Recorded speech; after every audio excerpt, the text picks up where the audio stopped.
So, it is finally happening! 'Cause baby, like, ooh, it's all another flower lane. The sun goes around the state. Can't wait for the long day.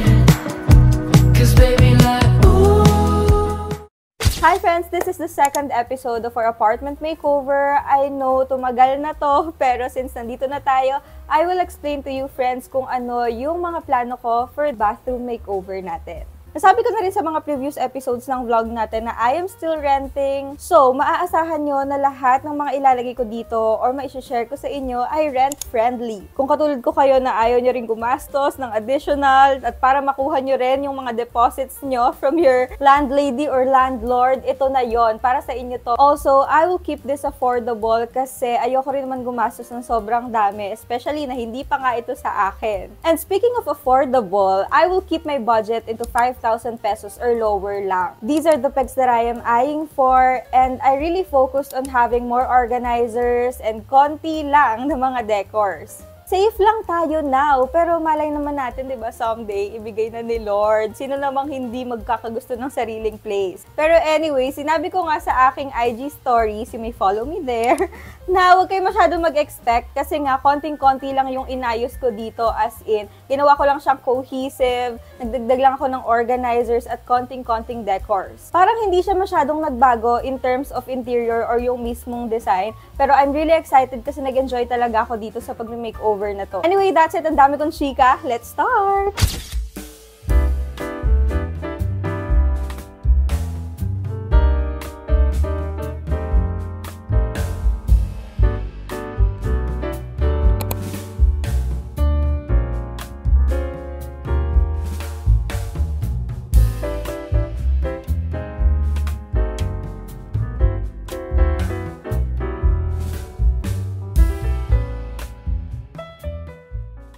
So, I went to mall para bumili ng spray paint para sa DIY na gagawin natin for my bathroom. Hindi na kasi ako bumili ng panibagong organizer for my shampoo and conditioner. And since stainless nga yung color nito, bumili na lang ako ng white spray paint and ako na rin yung nagkulay.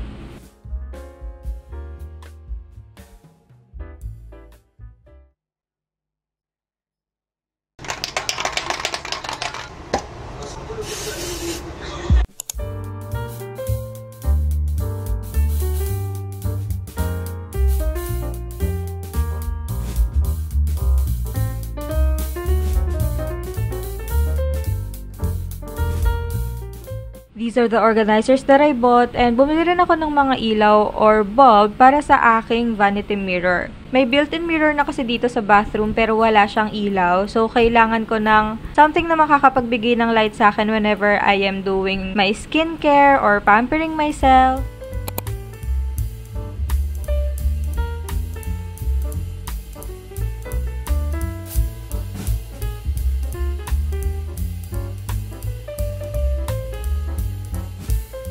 I also made sure din pala na retractable yung bulb na binili ko para pwede ko siyang i-adjust kasi yung una kong binili hindi siya retractable and hindi neat yung itsura niya. Ito, kahit papano, mas naging okay yung itsura niya. Hindi nakalat-kalat yung mga wire. Meron na rin tong adhesive na ilalagay nyo lang sa likod tapos ididikit nyo sa mirror nyo. For this one, make sure na linisin nyo muna yung surface bago kayo magdikit kasi minsan there are oils, dust na namumuo pa rin dyan. So kapag dinikit natin yung adhesive, mabilis lang siyang matatanggal. Especially na hindi tayo magdidrill or anything dito. And make sure din na patuyuin nyo bago nyo muna ilagay yung mga adhesive for your organizers.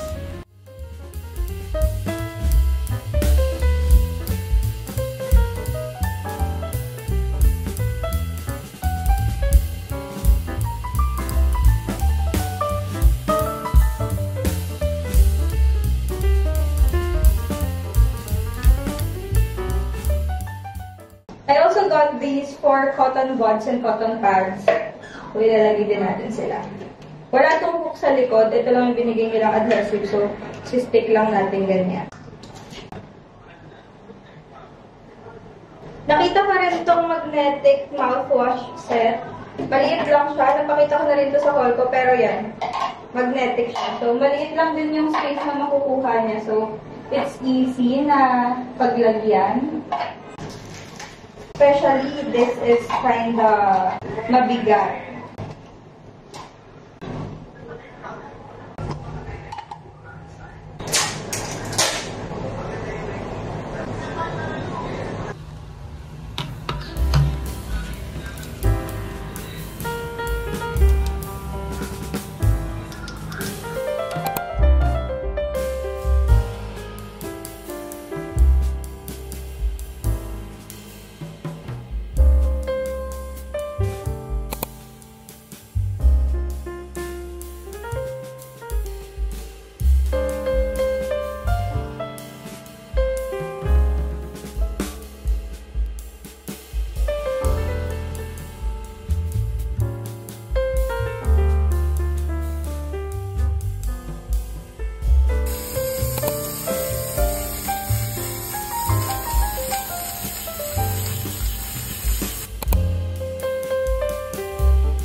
Naalala ko when I had to put mop dito para kalangan kasi nga hindi siya wood. Kailangan ng masasandalan para hindi bumagsak yung lalagyan ng soap. And siguro mga 30 minutes siyang nakaganon tapos tinanggal ko na yung mop. Then hanggang ngayon nakadikit pa rin talaga siya and hindi madaling matanggal. Ito naman yung mga shelves na binili ko. This is 6 pieces pero ang nagamit ko lang is 4 pieces. Tapos 40 centimeters siya. May mga kasama na rin tong nails na hindi mo na kailangan i-drill kaso nga lang pang wood siya. So bumili pa rin ako ng mga pandikit. Who's to know what happens when the world ends? At least this is an okay bar for running into you. It's an awful house and I wanted to get you out. I'm working on a plan right now to come through. I've waited for a lifetime for you to calm down. Oh, no. I am really a fan of eucalyptus scent. Sabi nila, okay raw to pag sinisipon ka. And actually, sa humidifier, it's really effective. Pero hindi ko na-realize na magkaiba nga pala yung scent ng eucalyptus na totoo sa scent na nasa humidifier. Pero both nagustuhan ko naman. And I know, friends, you're also excited as I am. Kaya tara, this is my bathroom. I dove into the water, but got caught up in the sky. Walking in a spiral, barrels I'm winding down somewhere. Oh, innocent, confident, don't know any better, but the feeling's so good. World turned inside out, oh yeah. Will they ever come down? Yeah. Beverly, I don't think I could ever look back. Just let it be and meet me on the edge of sunset.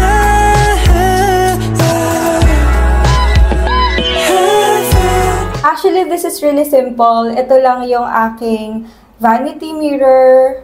This is my skincare area. Nakalagay dito yung skincare ko, pero tinanggal ko muna kasi nga magbabakasyon ako at kailangan ko siyang dalhin.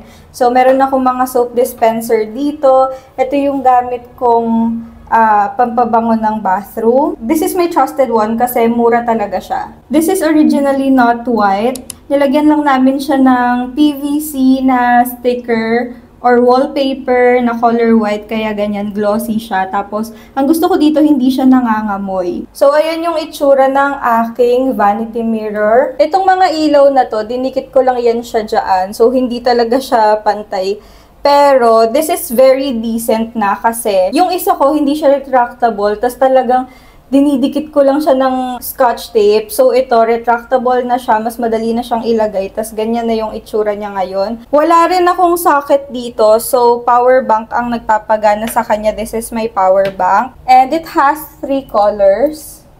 Yan, pero I always use the lighter one or the coolest one. This is just a simple bathroom. Ginawa ko lang talaga siyang magkakakulay para may uniformity yung itsura ng bathroom ko. Sobrang nagustuhan ko tong area na to kasi dati wala akong lalagyan. So, nandito lang siya. Tapos, ang kalat talaga dyan. So, wala akong magawa. Nilagay ko na lang siya dito sa gilid. Tapos, meron din akong nilagay na mga ganito para sa bulak and cotton buds. Ngayon, pag-usapan natin tong mga nilagay ko na kawitan or sabitan. Ito, natatanggal to. Nabibili lang din siya. Isasabit nyo siya sa pinto. Hindi kayo mahihirapan dyan kasi as in, hindi nyo kailangang idikit. Isasabit nyo lang. Ganyan siya. Tapos, may mas mahaba pa dyan if ever na gusto nyo mas mababa. Hanggang dito, hanggang dyan. Pili lang kayo. Tapos dito, alam ko, ito yung shower. Pero kasi, kaya ko nilagay ito dito. Minsan kasi, pumupunta pa ako dito sa bandang pintuan, basang-basa na yung CR. So, ang hirap. Naglagay na rin ako dito, hindi naman siya nababasa, hindi naman siya naaabot ng tubig. So, para may extrang sabitan din ako. Yun kasi yung pinaka-problema ko talaga dito. And friends, lahat dito as in, rent-friendly. Wala akong dinreel dyan. Lahat yan nakasabit or nakadikit lang. And as you can see, hindi ko na rin pinalitan yung kulay ng door kasi yan na talaga siya. Dahil nga rent-friendly, hindi ko na rin papalitan yan. Siguro pag nagkaroon na lang tayo ng sarili nating place. Saka ako maglalagay ng mga extra colors. Yung talagang ilalagay ko lahat ng gusto ko. And this part, wala namang masyadong special, pero naglagay lang ako ng soap holder dahil 2 soap yung gamit ko. Tapos meron ding lagayan dyan. Dyan ko nilalagay yung phone ko kapag naliligo ako kasi gustong-gusto ko yung may napapanood ako pag naliligo. May 2 sabitan doon for my scrub. Yan yung pinakauna kong lagayan dito or sabitan dito. So hindi ko na rin siya tinanggal kasi useful naman. Ito, originally stainless, as you may know, nakita nyo naman sa previous clip ko. Kinulayan ko lang siya ng white, tapos yun yung mga gamit kong products. Itong area na to for Dove only, may scrubs, and mga body scrubs, body soap, body wash, and doon yung mga talagang ginagamit ko. That's for my colored hair. So this is the wide angle. Naglagay din pala ako dito, kung mapapansin nyo sa ibang clip ko, ng mga eucalyptus. Pero since aalis ako, tinanggal ko na siya. Pero ayan yung itsura kapag may nakalagay. So ang bango pagka nandito, it's fresh eucalyptus. Sobrang nakakatulong siya, nakakagaan siya ng mood. So this is the bowl area. Medyo makalat dito kasi dito ko nilagay lahat ng mga panglinis. Dito muna tayo sa ilalim. When I got here, meron na talagang ganyan. So hindi na ako naglagay dyan. Ang wala is yung lagayan ng sabon, which is that soap holder. Dinikit ko lang yan dyan. Hindi ako nag-drill. Also, naglagay ako ng mga holder like this. Ayan. Tapos, since yung aking bidet holder, hindi siya makakabit, ayan yung nilagay ko. And actually, hindi talaga yun yung napili kong color ng aking bidet kasi stainless yung napili ko. Kaso, ito yung mas gumana dahil 2 yung pinadala sa akin ng brand. So, yung black yung pinili ko. And sobrang ganda niya. So, dito ko siya nilagay. Tapos, ayan, for mop, ganyan. And for this top part, I really love this kasi sa pinakauna kong plano, ang gusto ko sana yung makapal, tapos i-drill. Kaso sabi ko parang, since rent lang naman ako dito, why not maghanap na lang ako ng iba na pwedeng maging alternative kung paano siya mangyayari. Originally, gusto ko tong tanggalin, etong 2 na to. Tapos pagdidikitin ko to ng wood glue. I tried pero hindi siya gumana, so inekis ko na siya. Tapos itong mga design ko, this is not the final yet kasi although itong area na to hanggang dyan, final na yan. Pero itong 2 hindi pa kasi balak ko mga rolled tissue dyan kasi ito pang kitchen tissue to, pero for now, yan muna yung gagamitin. Kasi ito wala pa ako nakalagay dito. So, lalagyan ko pa yan ng word or verse. And then, that's a fresh eucalyptus. Yan yung nilagay ko dyan kasi nakakatulong din talaga siya. And ang bango rin talaga niya. So, that's what I did. Bumili lang ako ng mga ganyan para maidikit ko. Sobrang simple lang, ang mura lang ng mga ganyan. And i-recommend ko talaga sa inyo, bumili kayo ng ganyan. Sobrang simple lang ng ginawa ko dito. Actually, parang, I know, hindi naman siya ganun kabongga kasi wala akong masyadong tinanggal or wala akong pinalitan. Yung tiles yun pa rin, pinto yun pa rin, yung kulay yun pa rin. Yung mga decor organizer, yun yung pinakamalaking part dito kasi kailangan ko talaga ng sabitan, organizer. And ito yung pinakamagandang part kasi ito yung pwede kong i-decor. Pero may use pa rin siya kasi pinaglagyan ko siya ng mga towels, and yung rolled tissue doon. So, that's it. Sana nagustuhan niyo tong aking CR or bathroom makeover. Ako, sobrang nagustuhan ko to. And finally, I can share it with you sa mga susunod kong vlogs. Sobrang gine-gatekeep ko to. Siguro mga 1 week na akong tapos dito. Tapos, eto na lang final. So, ngayon, mai-share ko na siya sa inyo. Thank you, friends! And that's our bathroom makeover, friends. I hope you enjoyed the video and sana nagkaroon kayo ng idea at naging helpful tong video na to para sa mga pinaplano nyo sa bathroom nyo. If ever you have more comments, questions, suggestions, let me know in the comments para sa next video magawa natin siya. And I am really excited to share with you our next episode. See you there! Yun lang! Baboo! 'Cause baby, like, ooh.